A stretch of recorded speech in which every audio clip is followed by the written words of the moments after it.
लोकतंत्र संसार हो रहा था।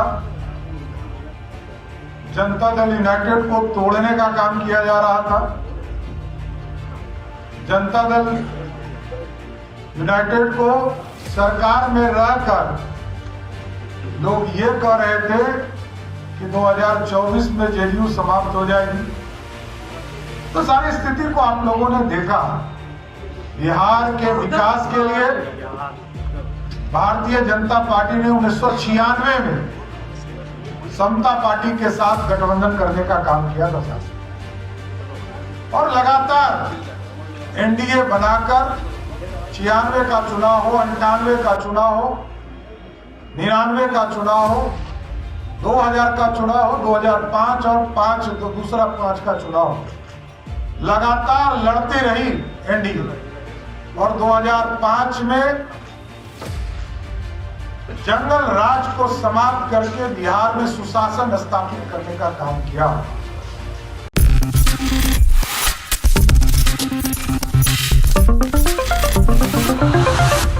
नमस्कार, मैं प्रांशी राठौर और आप देख रहे हैं नेक्स्ट 9 न्यूज।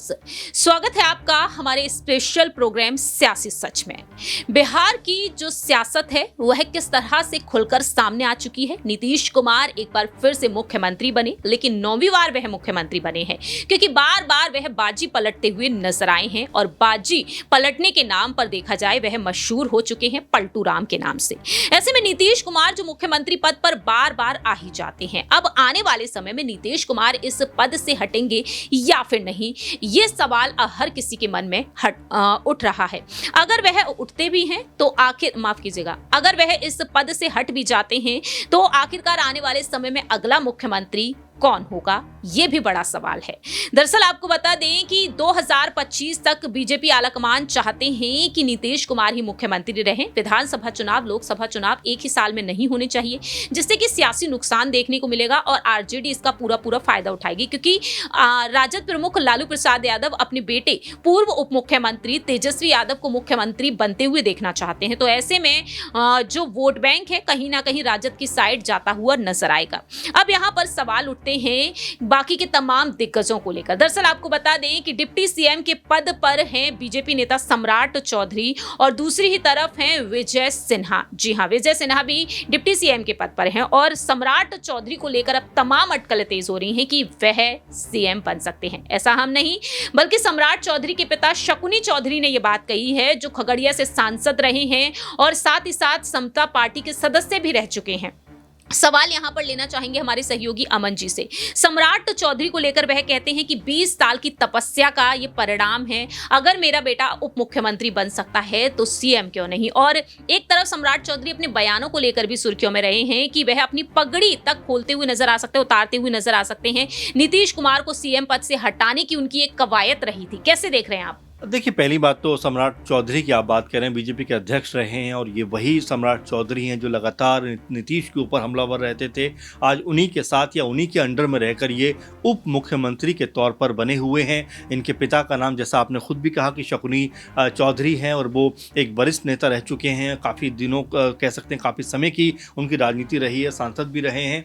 अब महत्वपूर्ण जो बात है वो ये है कि लगातार जो बीजेपी है कांग्रेस पे और लगातार आरजेडी पे परिवारवाद की बात करती रही है।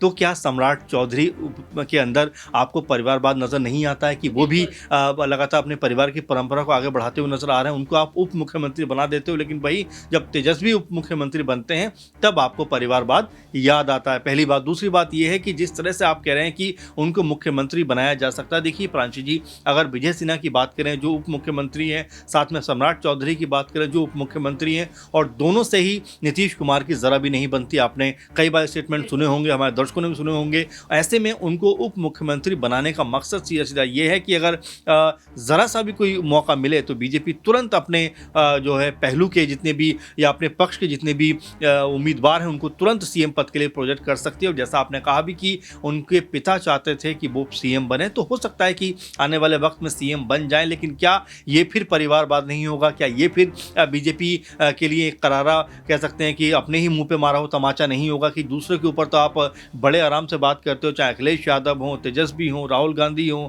या और भी तमाम सारे नेता हों, लेकिन जब अपनी बारी आती है अपनी ही पार्टी के नेताओं के ऊपर आपको बोलना होता है तब आपकी जुबान पे ताला लग जाता है। तो फिलहाल अगर पूरे के पूरे माहौल पे आप गौर करें तो मेरे ख्याल में कोई बनना बड़ी बात नहीं है, लेकिन क्या तब तक नीतीश और बीजेपी का गठबंधन एक साथ रह पाएगा, ये महत्वपूर्ण बात है। क्या बीजेपी के साथ में जेडीयू का जो ये कह सकते हैं नया नवेला गठबंधन है जो तीसरी बार मेरे ख्याल से हुआ है, क्या ये 2025 तक भी कायम रह पाएगा, क्योंकि उससे पहले 2024 पड़ता है और उसमें क्या लोकसभा चुनाव में जेडीयू को बीजेपी सीटें देती हुई नजर आएगी। अगर नहीं दी या उनके मुताबिक सीटें नहीं दी तो भी क्या ये गठबंधन आगे बढ़ पाएगा, क्योंकि अभी तो सब बड़े जोश और खरोश में है कि चलिए नई सरकार बन गई, लेकिन जो गणित अगर आप देखेंगे, क्योंकि बीजेपी की एनडीए की अगर बात करें बिहार के एंगल से प्रांशु जी, तो वहां पर आपको चिराग पासवान नजर आते हैं, वहां पर आपको पशुपति पारस नजर आते हैं, उपेंद्र कुशवाहा नजर आते हैं, मुकेश सहनी नजर आते हैं और इसके अलावा जितन राम मांझी नजर आते हैं। एक लंबी फहरिस्त है, तो आप इनको कैसे इग्नोर कर सकते हैं। अगर इग्नोर किया तो फिर एनडीए गठबंधन में फूट पड़ना तय है, क्योंकि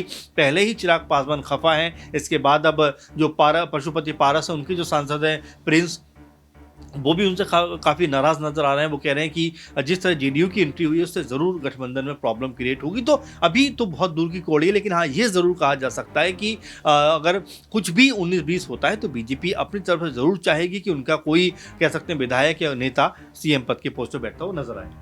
आखिरी छोटा सा सवाल रहेगा यहाँ पर, क्या नीतीश कुमार इस पद को सम्राट चौधरी को सौंपने देंगे अगर ये गठबंधन वाकई में इसी तरीके से बना रहता है? नहीं, मुझे नहीं लगता है कि इतना आसानी से वो देंगे इस पद को, क्योंकि पहली बात तो उनका इतना प्यार है इस पद से कि वो खुद ही नहीं छोड़ना चाहते। नवी बार देखिए प्रांशु जी मुख्यमंत्री के तौर पर वो देखे जा रहे हैं, साथ में अगर उनको इतना ही कह सकते हैं अपनी पार्टी को सत्ता में लाना ही था तो खुद पद का त्याग कर सकते थे। ललन सिंह बड़े लेवल के नेता, उनको मौका देते कि भाई आप आइए, आप मुख्यमंत्री बनिए, लेकिन नीतीश कुमार ने ऐसा नहीं किया, बल्कि उनको अध्यक्ष पद से भी हटा दिया। तो जो नीतीश कुमार की रणनीति है वो अपने आप में बड़ी उलझी हुई सी है कि क्या उनको किसी पर भरोसा नहीं रहा है, क्या वाकई उनके जितने भी नेता हैं वो कह सकते हैं भरोसे के लायक नहीं रहे। अगर भरोसे के लायक नहीं रहे तो फिर इस सरकार की जो नैया है मेरे ख्याल से बहुत आगे तक नहीं जा पाएगी और इसका फिर बिखरना टूटना तय है। वाकई अब आने वाले समय में देखना होगा कि आखिरकार नीतीश कुमार से ये पद सम्राट चौधरी पर जाता हुआ नजर आएगा या फिर नहीं, क्योंकि बीजेपी आला कमान है और बीजेपी आला कमान सत्ता में आने के लिए कई बड़े बड़े बदलाव भी कर सकती है। देखते हैं क्या कुछ अहम फैसला होगा आने वाले समय में। फिलहाल आपको एक रिपोर्ट दिखाते हैं। सम्राट चौधरी ने बिहार की इस स्थिति पर, इस बड़े बदलाव पर क्या कुछ कहा है, सुनिए जरा। अच्छी वार्ता को संबोधित करें। और जैसे भारतीय जनता पार्टी के प्रदेश कार्यालय में इस प्रेस कॉन्फ्रेंस में उपस्थित बिहार सरकार के उप मुख्यमंत्री आदरणीय विजय सिन्हा जी, हमारे मीडिया के राष्ट्रीय सह प्रभारी आदरणीय संजय मयूख जी, मीडिया प्रभारी मनोज शर्मा जी, दानिश इकबाल जी और यहाँ पर उपस्थित सभी मीडिया के साथीगण, पिछले 48 घंटों में आपने देखा और इस मंच पर अभी बिहार सरकार के मंत्री आदरणीय डॉक्टर प्रेम जी भी उपस्थित हैं। आपने देखा कि पिछले 48 घंटों के बिहार के राजनीति की स्थिति को आप लोगों ने देखा। जनता दल यूनाइटेड के द्वारा कल हम लोगों को प्रस्ताव मिला था कि भारतीय जनता पार्टी हमें सरकार में समर्थन करे।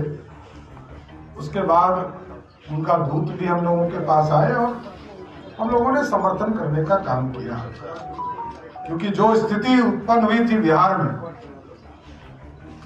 लोकतंत्र शर्मसार हो रहा था, जनता दल यूनाइटेड को तोड़ने का काम किया जा रहा था। जनता दल यूनाइटेड को सरकार में रहकर लोग ये कह रहे थे कि 2024 में जेडीयू समाप्त हो जाएगी। तो सारी स्थिति को आप लोगों ने देखा।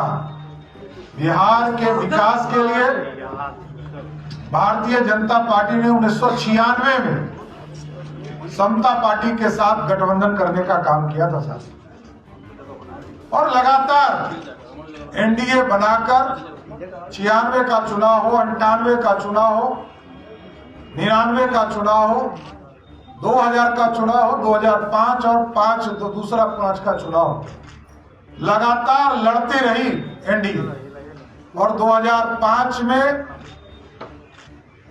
जंगल राज को समाप्त करके बिहार में सुशासन स्थापित करने का काम किया। तो पूर्ण रूप से जनता दल यूनाइटेड और भारतीय जनता पार्टी के गठबंधन, अभी हम पार्टी का भी हम लोगों के साथ सहयोग है, निर्दलीय भी एक है, तो सभी लोग मिलकर जो डबल इंजन की सरकार आदरणीय नरेंद्र मोदी जी के नेतृत्व में, नीतीश कुमार जी के नेतृत्व में, देश में मोदी जी, बिहार में नीतीश कुमार जी के नेतृत्व में हम बिहार के विकास के लिए काम करेंगे, बिहार को आगे बढ़ाने का काम करेंगे। जो अधूरे सपने छूट गए उसको पूरा करने का काम किया जाए। 2020 के चुनाव के समय हम लोगों ने पूरी तरह संकल्प लिया था और संकल्प घोषणा पत्र में हम लोगों ने डाला था 10 लाख रोजगार देने का भारतीय जनता पार्टी और जनता दल यूनाइटेड का कमिटमेंट था, उसको पूरा किया जा रहा है। 2021 में हम लोगों ने 1,75,000 सरकारी नौकरी निकालने का काम किया था और वो प्रोसेस में अभी तक पूरा नहीं हो पाया, उसको पूरा करवाने का काम हम लोग करेंगे। रोजगार भी देने का काम किया जाएगा, बिहार को विकसित तौर पर खड़ा किया जाएगा और रेवेन्यू के स्तर को भी ठीक किया जाएगा कि बिहार में कैसे अधिक से अधिक रेवेन्यू उपलब्ध हो, जिससे कि बिहार के विकास के काम पिछड़ों में, अति पिछड़ों में, दलित समाज में किस तरह हम समाज के अंतिम पंक्ति में बैठा हुआ व्यक्ति के बीच में विकास की किरण कैसे पहुंचे, इसकी हम चिंता करने का काम करेंगे। इसलिए 2020 के जनमत का सम्मान करते हुए जो जनता ने सम्मान दिया था भारतीय जनता पार्टी को एनडीए के तौर पर, आदरणीय नीतीश कुमार जी के नेतृत्व में बिहार में सरकार बनी थी, इसलिए हम लोग सभी लोग वापस भी आए और आदरणीय प्रधानमंत्री जी, आदरणीय गृह मंत्री जी, आदरणीय राष्ट्रीय अध्यक्ष जेपी नड्डा जी, सबके मार्गदर्शन से बिहार विकास की ओर जाएगा और भारतीय जनता पार्टी और मजबूती से लड़ने का काम 2024 और 25 का चुनाव करेगी, जिसमें पूर्ण रूप से एनडीए की सरकार बिहार में भी और देश में भी बनाने का काम किया जाएगा। बहुत बहुत धन्यवाद। आदरणीय विजय सिन्हा जी से आग्रह करूंगा। आपने सुना कि सम्राट चौधरी लगातार एक्टिव हैं और लगातार वह खुलकर अपनी बात रख रहे हैं। अब आने वाले समय में देखना होगा कि सम्राट चौधरी मुख्यमंत्री बनते हैं या फिर नहीं। फिलहाल इस खास प्रोग्राम में इतना ही। बाकी की तमाम अपडेट्स के लिए देखते रहिए नेक्स्ट 9 न्यूज।